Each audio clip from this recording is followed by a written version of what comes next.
லூக்கா 19:3 வேத புஸ்தகத்தில் ஒரு மனிதன், ஒரு பெரிய செல்வந்தன், அந்த நாட்களில் பெரிய பணக்காரன், பெரிய பதவியில் இருந்த அரசாங்க அதிகாரியாக இருந்தவன், இயேசு எப்படிப்பட்டவர் என்று பார்க்க ஆசைப்பட்டான்.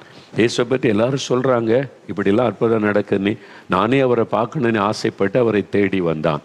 இயேசு தன்னை அவனுக்கு வெளிப்படுத்தினார். இது அந்த பைபிளில் எழுதப்பட்டு இருக்கிறாரு. அவனுக்குள்ள என்ன ஆசை வந்தது? இயேசு எப்படிப்பட்டவர் என்று நான் அறியணும். அப்போது மெய்யான ஆண்டவர் யார்? அவங்க கேள்வி கேட்டாங்கல்ல. தொடர்ச்சியாக மரணம், சகோதரிகள் மறிக்கிறாங்க, சகோதரர் மறிக்கிறாங்க, பிள்ளைகள் மறிக்கிறாங்க, தொடர்ச்சியாக வீட்டில் மரணம் நடக்குது. நான் இவ்வளோ பக்தியாக இருக்கிறேனே, கடவுளை தேடுறேனே, நடந்து நடந்து நடந்து நடந்து நடந்து பல மைல் நடந்து வருஷக்கணக்காக தவறாமல் நடந்து தெய்வத்தெல்லாம் தேடுறேனே, அப்போ ஏன் இதெல்லாம் தடுக்கக்கூடாது? ஏன் இந்த மாதிரி சாபம் என் வீட்டில் இருக்குது? அப்போ மெய்யான கடவுள் யார்? தேடுனாங்க. ஒரு தேடல். நீங்கள் தேடுறீங்களா? கடவுள்னா யார்? அவர் எப்படி இருப்பார்? அவர் என்ன செய்வார்? சொல்கிறதெல்லாம் நீங்கள் நம்பிக்கொண்டு இருக்காதபடி நீங்கள் தேடணும். அவங்க தேடினதுனால விடை கிடைத்தது. நீங்கள் தேடணும். ஆண்டவர்னா யார்? கடவுள்னா யார்? அவர் எனக்கு என்ன செய்வார்னு நீங்கள் தேடணும். இந்த ஒரு பெரிய பணக்காரன் இயேசு எப்படிப்பட்டவர், கடவுள்னா எப்படிப்பட்டவர்? எல்லாரும் சொல்கிறாங்க, கடவுள் நம்ம மத்தியில் வந்திருக்கிறாரு, வானத்தை பூமி உண்டாக்கின கடவுள் மனுஷனாக நம்ம மத்தியில் நடமாடி கொண்டிருக்கிறான்னு சொல்கிறாங்க. அது உண்மைதானா? அவர் கடவுள் தானா? அவரை பார்க்கணும்னு சொல்லி பாருங்க. அவன் குள்ளனாரனால கூட்டத்தில் இயேசு பார்க்க முடியல. இயேசு எப்படியாவது பார்த்துருன்னு ஆசைப்பட்டு ஒரு மரத்து மேலே ஏறி உட்கார்ந்துருந்தானா, இயேசு அவனை வந்து நின்று அவனை பெயர் சொல்லி கூப்பிடுகிறார். அவனுக்கு ஆச்சரியம், நான் மரத்தில் ஒளிந்திருந்திருக்கிற பார்க்குறது எப்படி தெரியும், என் பேர் அவருக்கு எப்படி தெரியும்னு. அதுதான் கடவுளுடைய வல்லமை. ஆண்டவர் அவனை அழைச்சிட்டு அவன் வீட்டுக்கு போய் அவனுக்கு ஒரு பெரிய ஆசீர்வாதத்தை கொடுத்தது பைபிளில் எழுதப்பட்டு இருக்கிறாரு. இன்றைக்கும் இயேசு எப்படிப்பட்டவர்? தொடர்ச்சியாக நம்ம பல காரியத்தை தியானிக்கிறோம்ல. இன்றைக்கு அவருடைய ஒரு காரியம், இயேசு எப்படிப்பட்டவர் என்பதை குறித்து நம்ம பார்க்க போகிறோம். லூக்கா 4:18 வேதத்தில் இந்த வசனத்தில் என்ன சொல்லி இருக்கிறது என்றால், சிறைப்பட்டவர்களுக்கு விடுதலை கொடுக்கிறவர், நொறுங்குண்டவர்களுக்கு விடுதலை தருகிறவர் அப்படின்னு எழுதப்பட்டிருக்கிறாரு. இயேசு எப்படிப்பட்டவர்னா, சிறைப்பட்டவர்களுக்கு விடுதலை கொடுக்கிறவர், நொறுங்குண்டவர்களுக்கு விடுதலை கொடுக்கிறவர். அதாவது அவர் விடுதலை தருகிறவர். இயேசு எதுக்கு மனிதனை தேடி ஒரு மனிதனா உலகத்தில் அவதரித்தார்? அடிமைப்பட்டு சிறைப்பட்டு வேதனைப்பட்டு இருக்கிற மனிதர்களுக்கு விடுதலை கொடுப்பதற்கு. அவர் விடுதலை தருகிறவர். இயேசு எப்படிப்பட்டவர்? விடுதலை தருகிறவர். இன்னைக்கு உங்களுக்கு ஒரு விடுதலை வேணும்ல? அந்த விடுதலை கொடுக்கதா உங்களோட ஆண்டவர் பேசி கொண்டிருக்கிறார். கலாத்தியர் 1:4 வேதத்தில் சொல்லப்பட்டிருக்கிறாரு, இப்பிரபஞ்சத்தின் இந்த உலகத்தினுடைய அந்த பொல்லாத கிரியைகளிலிருந்து நமக்கு விடுதலை தருவதற்காக சிலுவையில் தன்னை மறிக்க ஒப்பு கொடுத்தார் என்று சொல்லப்பட்டிருக்கிறாரு. இந்த உலகத்தில் பல பாடு, பிரச்சனை, சாபம், நெருக்கம், பயத்தை உண்டாக்குற காரியெல்லாம் இருக்குல்ல, அதிலிருந்து நமக்கு விடுதலை கொடுப்பதற்கு தான் அவர் மனிதனாய் வந்து சிலுவையிலே மறிக்க ஒப்பு கொடுத்தார் என்று வேத வசனம் சொல்லுகிறாரு. அப்போது அவர் விடுதலை கொடுக்கிறவர். இதைத்தான் நம்ம இன்றைக்கு அறிந்து கொள்ளணும். 1974 ஆண்டவர் இயேசுவை ஊழியத்துக்கு வரும்படி அழைத்தார். நான் அவனை சுகமாக்கி இருக்கிறேன், அற்புதம் செய்திருக்கிறேன், நீ எனக்கு வேணும், ஜனங்களுக்கு என்னை பற்றி சொல்லணும்னு சொல்லி ஆண்டவருடைய வார்த்தைக்கு கீழ்ப்படிந்து என்னை ஒப்பு கொடுத்தேன். நான் என்ன ஊழியம் செய்யணும்? ஊழியத்தில் நிறைய ஊழியங்கள் இருக்குல்ல. சிலர் சபை நடத்துவாங்க, பாஸ்டாக இருப்பாங்க, நீங்கள் பார்த்துருப்பீங்க. சிலர் தீர்க்கதரிசியாக இருப்பாங்க, சிலர் மிஷினரிகளாக இருப்பாங்க. விதவிதமான ஊழியம். நான் என்ன செய்யணும்? ஆண்டவரை என்னை ஜெபித்த போது சுவிசேஷம் அறிவிக்கணும், நற்செய்தியை மக்களுக்கு சொல்லணும், அதுக்கு உன்னை தெரிந்து கொண்டேன்னு சொன்ன உடனே கிட்டத்தட்ட ஒரு 3-4 வருஷம் நான் அதுக்காக ஜெபித்து கொண்டே இருந்தேன். எந்த மாதிரி நான் ஊழியம் செய்யணும் என்பதாக. அந்த சமயத்தில் 1976-77 நினைக்கிறேன், 77 நான் வந்து ஏற்காட்டுக்குள்ள சேலத்தில் ஏற்காடுன்னு ஒரு மலைப்பகுதி, அங்கே போய் என் கூட பைபிள் காலேஜில் படித்த ஒரு நண்பருக்கு எஸ்டேட் இருக்குது, அவங்க சொந்த எஸ்டேட். அங்கே தங்கி இருந்து அங்குள்ள கிராமங்கள் மலைவாசி மக்களுக்கு நற்செய்தியை அறிவித்து கொண்டு வந்தோம். நான் காலையில் எழும்பி மலை உயரத்தில் உட்காந்து ஜெபம் பண்ணுவேன். ஆண்டவரோடு உட்காந்து பேசுவது எனக்கு ரொம்ப பிடிக்கும். உயரமான இடத்துல அங்கே உட்காந்து பார்த்தா எனக்கு கீழே மேகங்கள் இருக்கும், அதுக்கு மேலே அந்த மலை மேலே நான் பாறையில் முழங்கால் படிட்டு ஜெபம் செய்வேன். அப்போ நான் ஆண்டவர்கிட்ட ரொம்ப நாள் ஜெபித்த காரியம், என்ன எதுக்கு தெரிந்து கொண்டீங்க, என்ன மாதிரி நான் ஊழியம் செய்யணும், என்ன மாதிரி ஊழியம் செய்ய விரும்புகிறீங்கன்னு.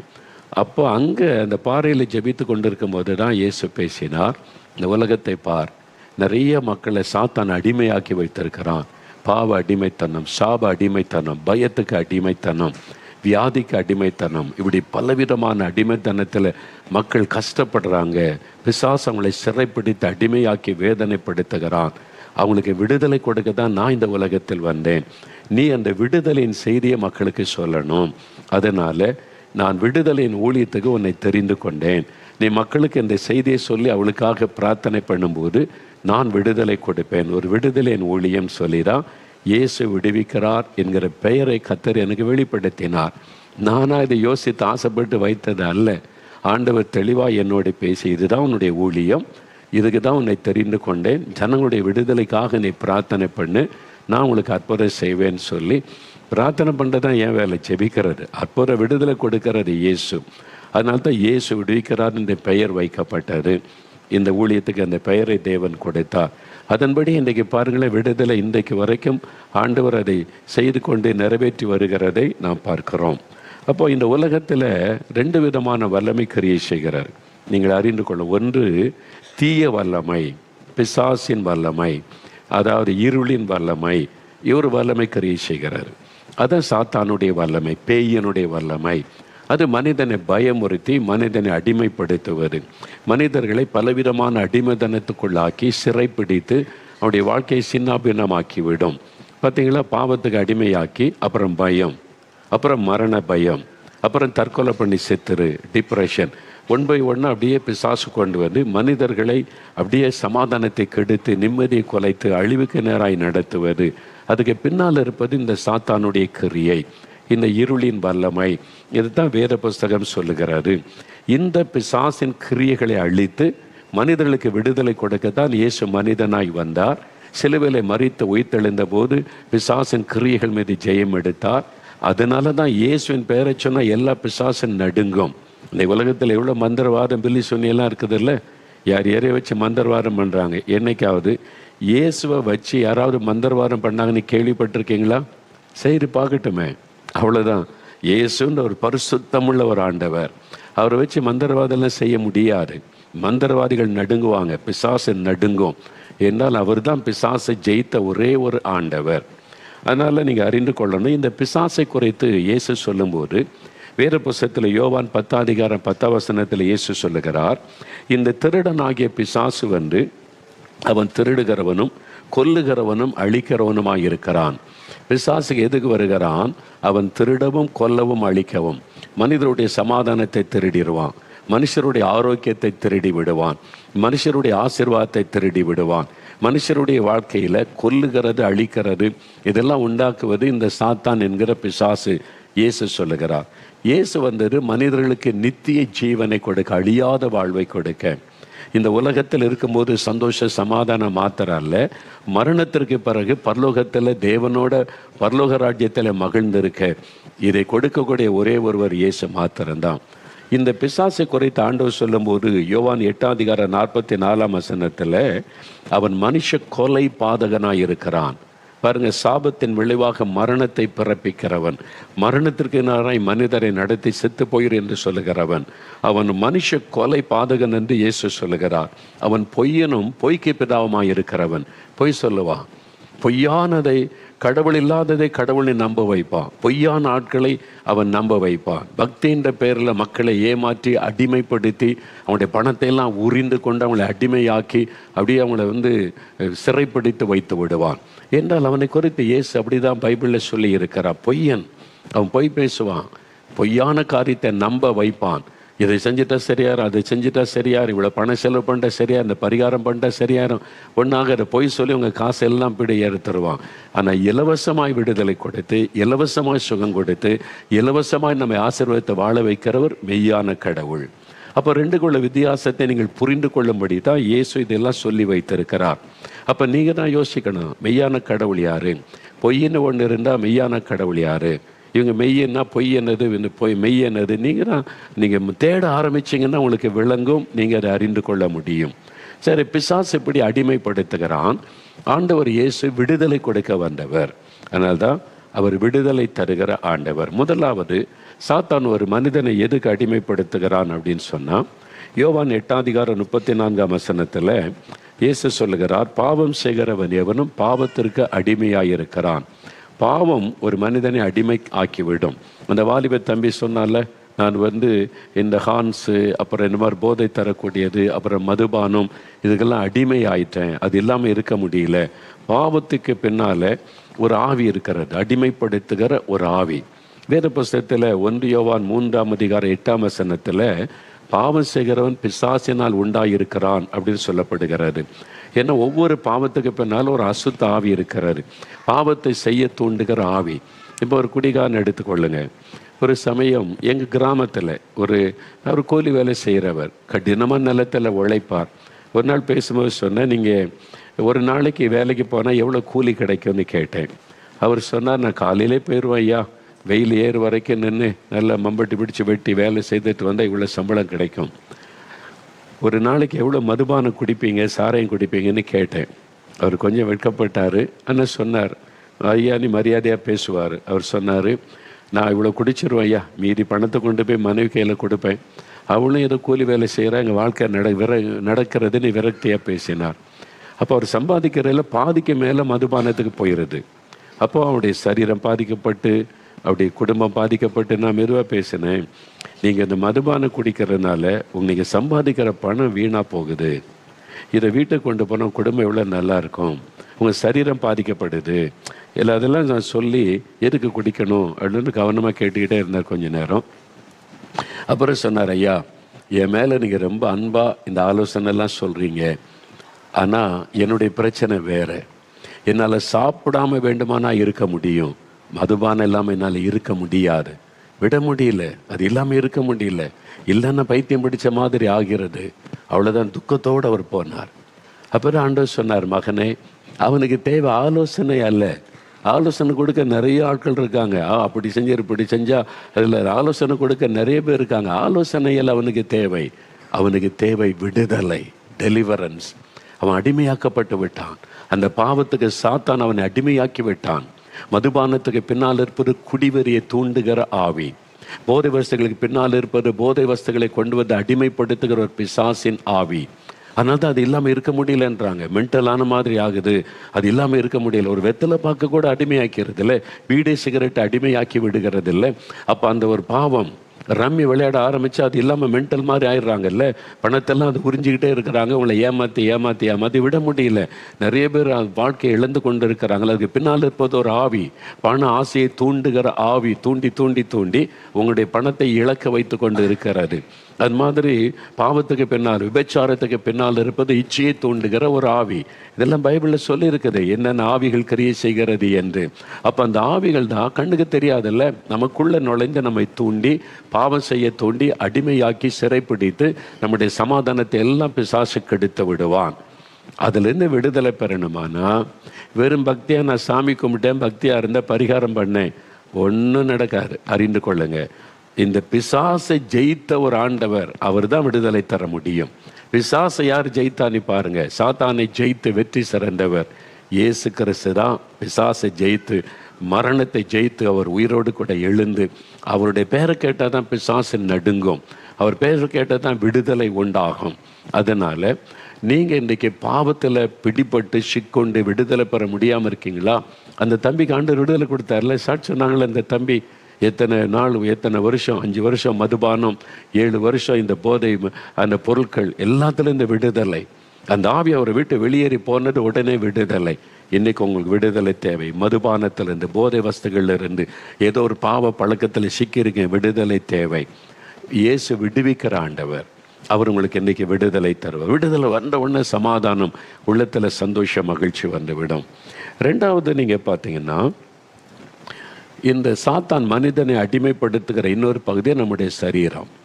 நம்முடைய சரீரத்தில் ஒரு வியாதி வந்துட்டால் நம்முடைய மனதை பாதிக்கும், அது நம்மளை ரொம்ப பாதிக்கும், குடும்பத்தை பாதிக்கும், சந்தோஷம் போயிடும், சமாதானம் போயிடும்.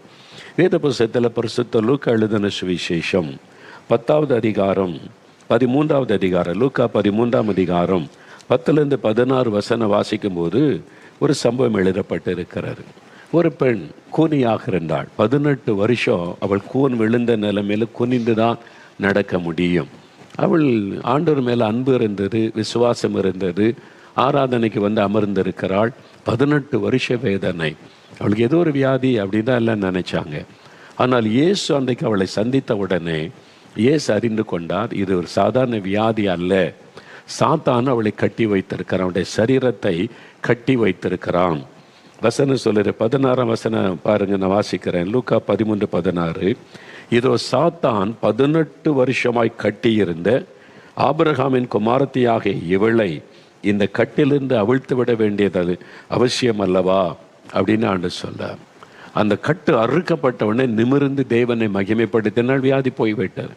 அங்கே அருமையான அவன் சகோதரி சொன்னாங்கல்ல, எதுவுமே ஜீரணிக்காது, தண்ணி குடித்தாலும் வாமிட்டா வந்துடும், சாப்பிட்டாலும் வாமிட்டா வந்துடும், எதுவுமே உடம்புல தங்காது, எல்லாமே வாமிட்டா வந்துடும் அப்படின்னு சொன்னாங்கல்ல.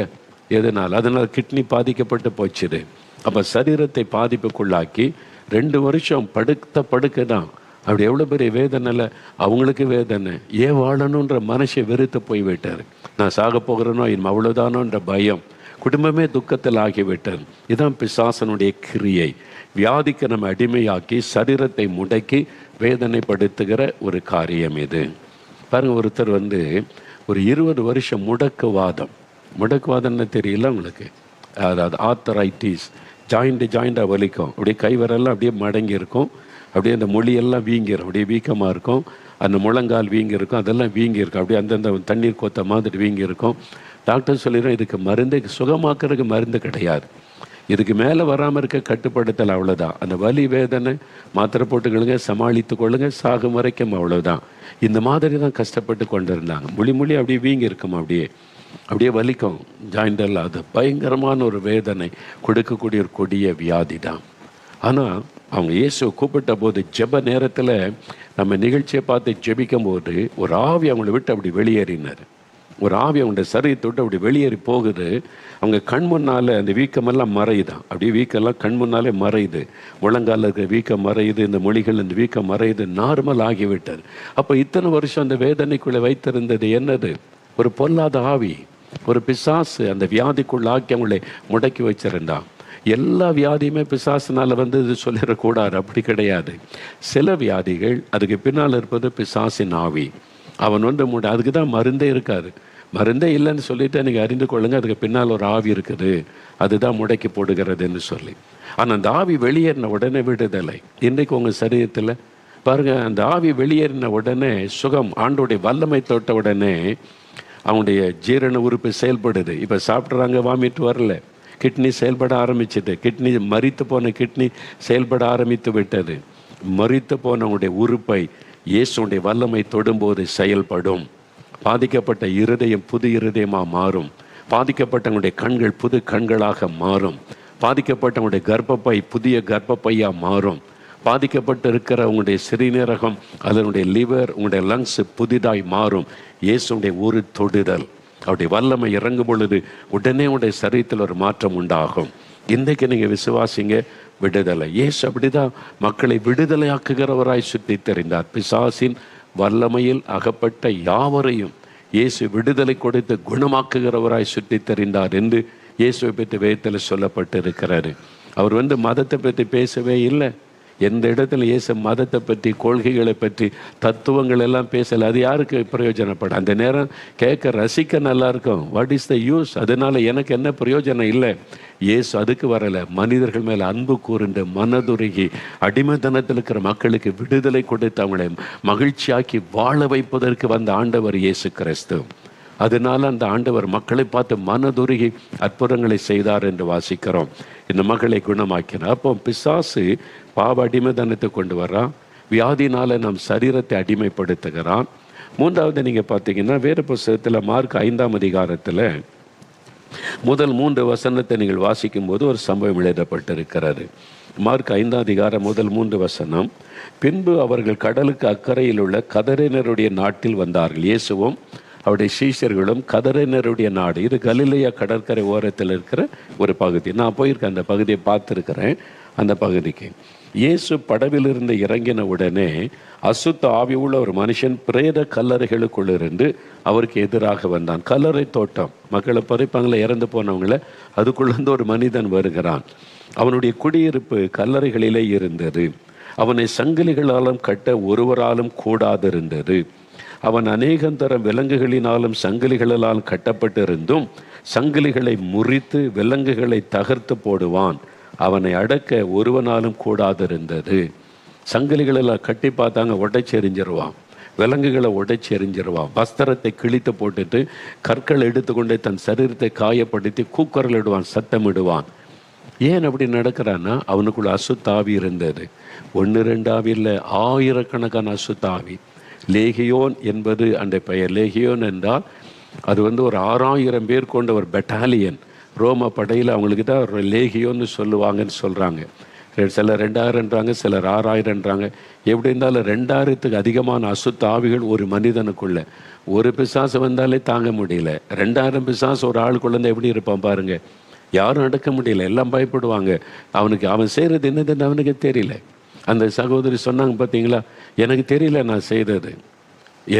எனக்குள்ள இருக்கிற அந்த ஆவி என்னை பயன்படுத்தி ஆட்களை அடிக்கிறது, மிரட்டுறது, அதை செய்யும்போது எனக்கு தெரியாது. அந்த ஆவி கொண்டு போய் செய்து கொண்டு, அப்படிதான் இந்த மனிதன் அந்த ஆவி அலைக்கழித்து செய்து கொண்டு இருந்தது.